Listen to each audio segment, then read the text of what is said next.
All right, what is happening, everybody? We just got done with another World Cup in Le Thuile, France, for like the fifth World Cup of this season. I'm pretty sure. It's the fifth one. I really got to be a little bit more on top of this. I'm doing reviews, but pretty sure fifth round of the World Cups went down on a new track, on a very fresh new track, which I don't see them like advertising much of this at all. That it was going to be as good as it was until obviously people got there. But I'm like, for the UCI, I'm like, promote the shit out of that. Do people someone to ride it?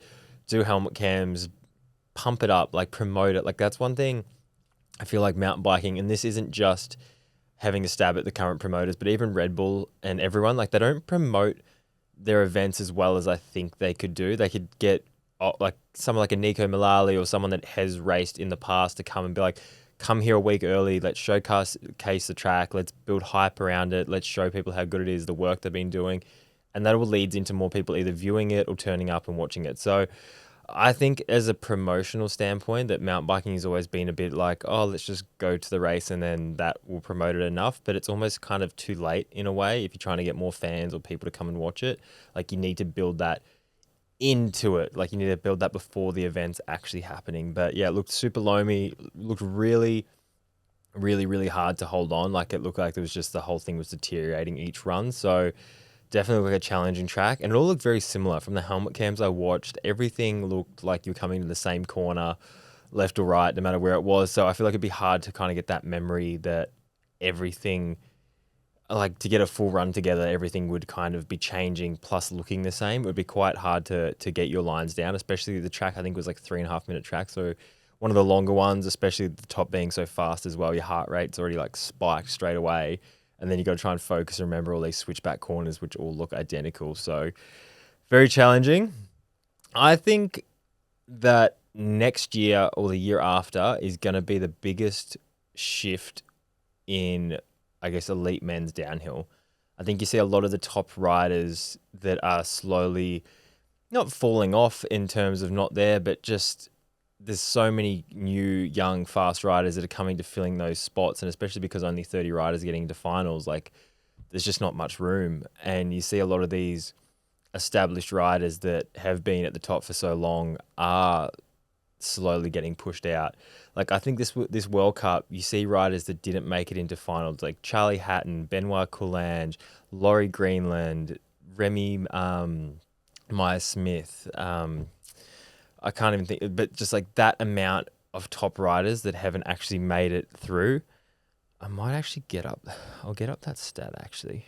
Yeah, Remy Myers Smith, Angel Suarez, Zahoto, Benoit Coulange, Dakota Norton, Remy Tyrion, Matt Walker, Charlie Hatton, Lucas Cruz, Kaya Hearn, like Dan Jewett, like all these guys, Jacob Dixonson, Taylor Vernon, like these guys are all top level races and they're not even getting into finals now. Like that is insane to me that the level has lifted up that high that now to just get in, you need to throw everything at it and have an amazingly good run just to get through into finals. And there's not a lot of spots and there's a lot of people going for him. So I think next year, and like looking at the junior times as well, for example, Tiller ran the 3:28.2, which was 1.5 seconds faster than Ace of Met that did a 3:29.8. So those two alone, like the Alvaran brothers are just going to, like they are just on another level at the moment. And I think as soon as they go to elite, they're going to do amazing in there. Same with Asa. And then Tyler Waite was in third, but he was 4.7 seconds back, which is still a good time. I think that would have landed him around the 10th place mark in elite. So you look at these guys are all in the top 10 times. And I know the track changes, gets different, but like these guys, like if you're second fastest time of the day, no matter when you did that on a track like that, you are one of the fastest guys there and you will continue to be one of the fastest guys there. So super interesting to see how it's going to get all shaken up next year with the juniors, with a lot of these guys moving up to elite. But I think it's going to be the biggest like changing of the guard styled thing that happens. But in the elite women, Nina Hoffman, she's like a bin it or win it kind of person. She either nails it and puts a big amount of time into the next person, or she blows up and has a huge crash. And this time she laid it down and she put 3 seconds into Valley Hole in second. And Gracie Hemstreet was in third, Tony Seagrade in fourth, and Camille Blanche in fifth.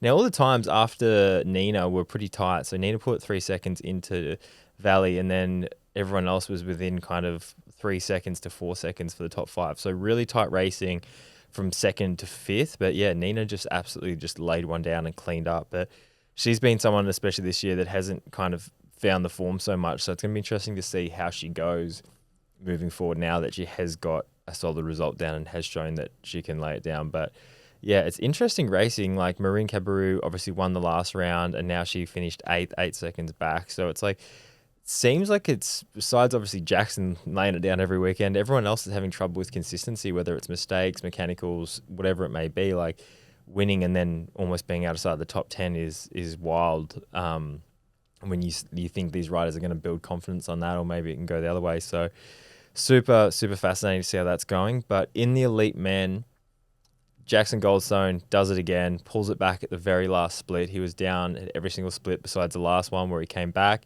and put 0.6 seconds into Loic Vergier, which I think would be very happy to get on the podium, get second. He's obviously got a new team. He's wearing the rainbow stripes. It seems like he's been struggling a little bit at the start of the season. But one of these tracks where it is very loose, like Loris has this very, like, you see like when he won the world champs at Andorra and the top of this track where it's that loose, gravelly, tires are washing out. Like he seems to be able to be very predictable in that like loose off camber, tires are sliding, going fast. Like he just kind of, that's his jam. He's so precise, so smooth that I think he just does it really well on those sort of tracks and in those conditions. So build some confidence off this. Going to Andorra, I think he would be on for a really good result there. But he was in second. Loic Bruni in third, 1 second back. I think it was funny. They cut to his face when Jackson came down. And, you know, when you just see someone that looks defeated, I feel like he'd be pretty defeated at this point where he has been the man for so long. And now he's just seeing this young kid come up and is just pretty much unstoppable. And is also, it's hard because he's very likable, Jackson. Like he's just a likable guy that's just having fun. And that would almost piss someone off more because it's like you can't even get annoyed at them. Like they're just better at this point and they're just having fun and enjoying themselves and you're not directly racing them. So there's like nothing you can hold against them. But just to get beaten again and again and again, especially someone being so competitive, it must sting. Like I wonder if Gwyn's watching this like domination and going, this is what it was like on the other side of losing this many races and some guy just cleaning up. So interesting. In fourth, also bring back the 5-step podium, please. If you're going to just bring it back, bring it back. Lockie Stevens-McNabb, always pumped to see him do well. I still think he's got a World Cup win in him at some point this year. He was in fourth place, 3 seconds back. And then Henry Kiefer was in fifth place. So cool to see him backing up another podium with fifth place, and he was 4 seconds back. So it's crazy to see how much confidence you can get out of one good result, like how he got the third at Leo Gang, and now he's got a fifth here, and it's like how you can build that momentum. Like it's a powerful thing once you realize you can do something. Once you stop thinking that like, is it possible? And you go, no, I can, and I have, and I will, and just continue to back up these good results. So cool to see. Dylan Maples in 6. He's been super consistent. He is obviously really stepping up this year and getting those consistent results. He did well at Val di Sole as well. Martin Mays in 7th. Love Martin. I think everyone forgets how good of a bike rider he was when he was an enduro, and they literally had to drug him to make him not do as well as he was doing. But that man is an absolute machine. He was in 7th. Ocean O'Callaghan was in 8th. Jordan Williams 9th. And we've got to give a shout out to the man, broke his collarbone, Amaury Pierron. How do you do that? How do you break your collarbone, get surgery on your collarbone, come back and get top 10 at a World Cup on arguably one of the roughest tracks I've seen them race in years?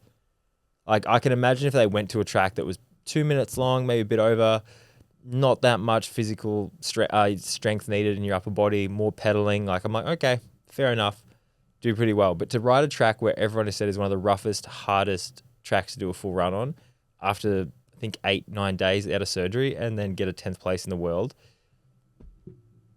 What do you mean? What do you mean? Not human. Not human at all. I can't stress that enough. Like, just to get a top 10 at a World Cup healthy is such a challenge, let alone after you've just broken your collarbone, is ridiculous. Like we saw in the highlights and stuff that in the racing, that there was so many crashes. People were fatigued. The track was hard to ride. It was loose. It was sketchy. Half the field pretty much crashed. A man that broke his collarbone didn't, and still got in the top 10. He was 6 seconds back with that result. So wild, wild, wild, wild to see. But hats off to Amaury for absolutely laying it down in just keeping somewhat of an overall dream alive. I think he's still in 5th or something currently. So right in the mix still. And that just blows me away that that's possible, that he can do that. He's been through some shit with his back, with crashes, with collarbone, with whatever, like, and he just comes back. And I don't think people put enough emphasis on the mental struggle you have to go through with yourself to pull yourself back out of an injury and throw yourself down the hill again and be fine with it, be okay with it. Like he said, even he told his parents, and they, like, to be a parent to the Pierrons would be an absolute stressful ordeal. You have 3 brothers that all race at the highest level and all throw themselves down the hill like they do not care for their safety. Like, I don't know if I want to get my kids, if I have them, into racing mountain bikes, because I know how dangerous it is and I know the stress that would put into someone. So, shit, like, hats off to you, Amaury, for coming back, but you need to stop stressing your parents and family out that much, because yeah, it's not good. Apparently his dad couldn't even watch the race. He was that nervous about what would happen, but he's okay. He got down, keeps his overall hopes alive, and is doing ridiculous for what gets thrown at him. But yeah, I think half the field pretty much crashed here. Looking back at results from 20 to 30th, obviously Ronan Dunn had a huge crash and got airlifted out. I hope he's okay. He's putting out photos from the helicopter, so he can't be too bad. I saw him walking off with Andreas Kobe, who also wasn't able to get into finals.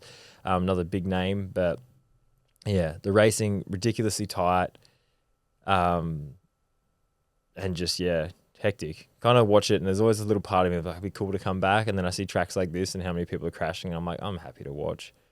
I don't need that smoke in my life anymore. But I want to know what you thought about the track, the new venue, and the racing, and what you think.